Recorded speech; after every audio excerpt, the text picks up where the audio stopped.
So there was a period in 2022 when I was working easily the most I've ever worked in my life, easily 80+ hour work weeks, and at the same time, I was getting incredibly jacked. So today I wanted to talk a little bit about how I managed to do that and exactly what I needed to do, what mindset shift I needed to make in order to achieve those gains. So for a little bit of context, last year I intentionally chose to take on a lot more work. I was basically just working from home, doing a lot of different things, and as a result, in particular when you're working from home, you don't have a lot of, obviously travel time, getting to and from work and so on. And I was so busy that essentially I would have easily 12 to 14 hour plus days. I would have days where I was basically working nonstop from the second that I got up to the second that I went to bed, or maybe like an hour beforehand. And basically the entire time, if I didn't have work, I had things that I needed to do, like cleaning the house, running the store, cooking dinner, and so on. And I had very little time left over for myself. I wasn't really able to spend very much time playing video games or anything like that. And certainly I did not have a ton of time to work out either. So I was forced to make a lot of changes to my mindset, to the way that I was doing things in order to achieve those results. So first of all, the biggest shift, of course, was that I started actually getting serious about my diet. For most of my training career, I've been focused on powerlifting. I've been focused primarily on strength, and so I've really let my diet fall by the wayside. It wasn't until the release of Macro Factor a couple of years ago. It's really the only diet app that has ever worked for me, and I've used it to manage my own diet. And it works so well that I really saw the potential where I said, okay, I could really get to that point where I could do proper bodybuilding. I could really focus on getting super lean. I now have the tools and the skill set that I need to be able to achieve this. And so I decided last summer that that was what I was going to do. So from a period of basically November, December of 2021 until summer of 2022, I was intentionally cutting weight and trying to get basically the leanest I'd ever been in my life. And it worked. A large part of that was just basically due to using the Macro Factor app to manage my diet. But another major shift happened in terms of my training. So in particular, in 2020, 2021, I was basically more on the maximal end of training. I was training essentially 3 hours a day every single day of the week.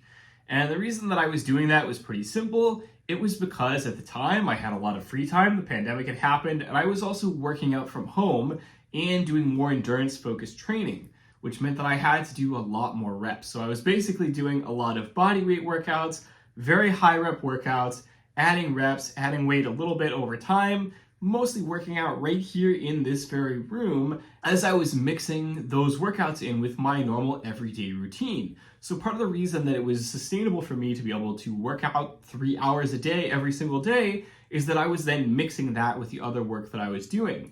I might be doing something like, okay, gotta do like a set of 75 push-ups, okay, back to work, okay, another set of 75 push-ups, okay, back to work, etc. It works really well only because I work from home and I was also working out from home.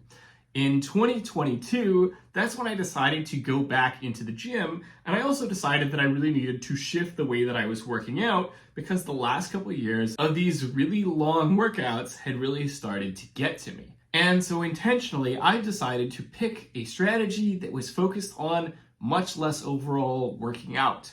I intentionally decided that what I was going to do was going to focus on 3 days per week in the gym with, maybe 1 or 2 extra days in the week working out from home, doing additional cardio, and so on. And the format that I chose was extremely simple also.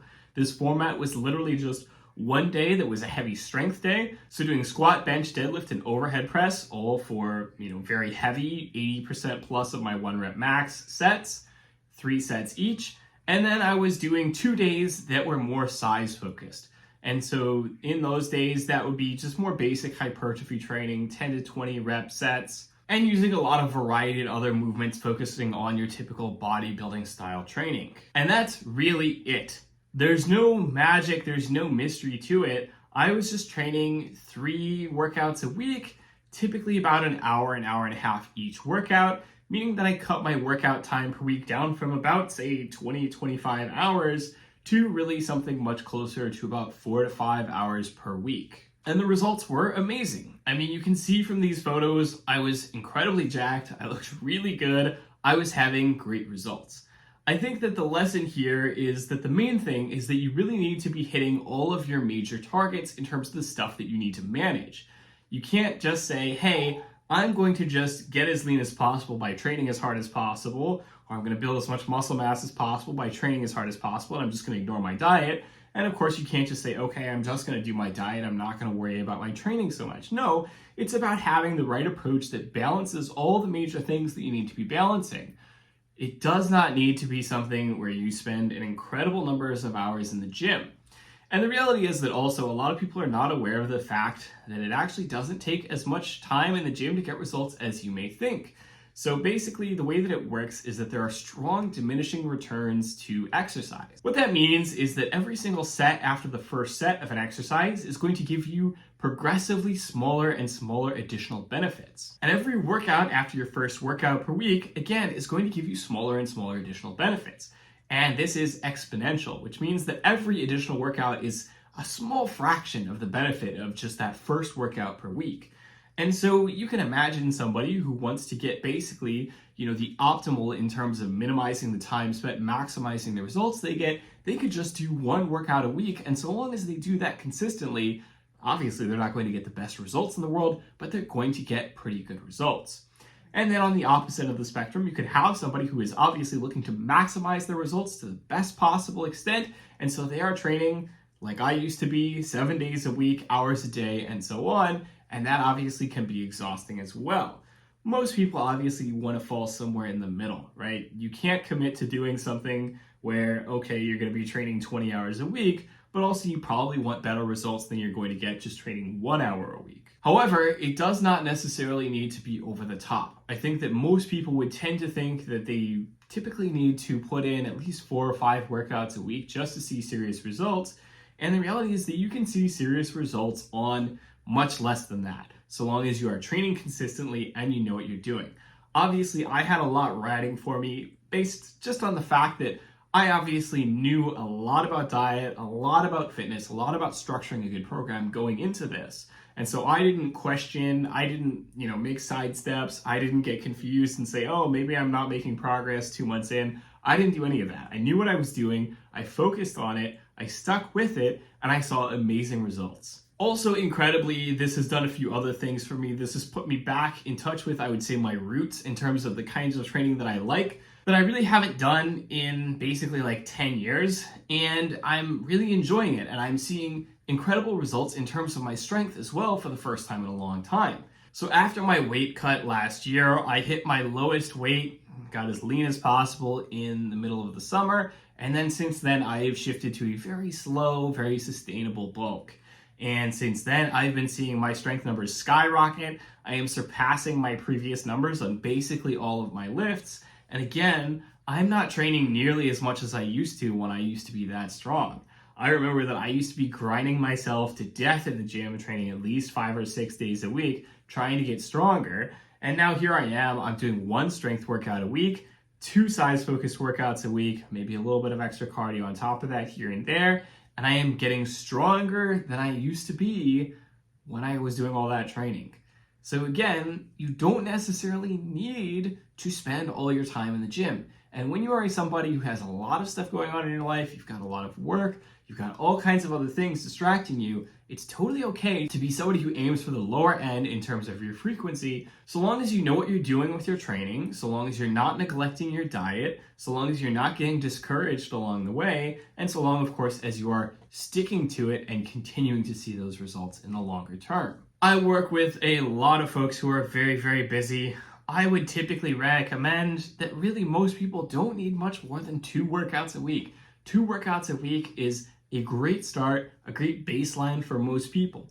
You can do more than that, obviously. If you want better results, if you're looking to maximize your results instead of optimizing your results based on time spent at the gym, sure, you can push for 3 workouts a week, 4 workouts a week, 5 workouts a week.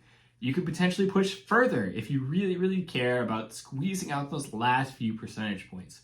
But again, past those first few workouts, probably not going to matter too much. Now, of course, this does assume that you're doing what you would call like standard length workouts, something like an hour long, something like that. Obviously, there are a lot of other ways to manipulate those variables.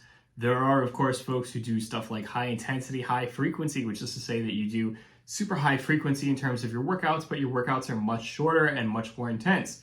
That works great for people as well. You're just offsetting, of course, the lower duration of each workout with the higher frequency of workouts, and it's coming out to basically the same thing. At the end of the day, there are a variety of different ways that you can work out, and it's important to understand that there's no one-size-fits-all best number of days to train. It's really going to be highly individual, highly based on who you are, what you need, what's going on in the rest of your life, what your possible training schedule looks like, and what is sustainable for you.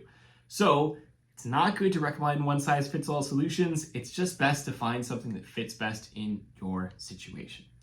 So that is all for this week's video. I hope you've enjoyed it. As always, don't hesitate to like, comment, subscribe, smash that notification bell. Have a good workout. Have a good week. I will see you all next time. Talk to you later.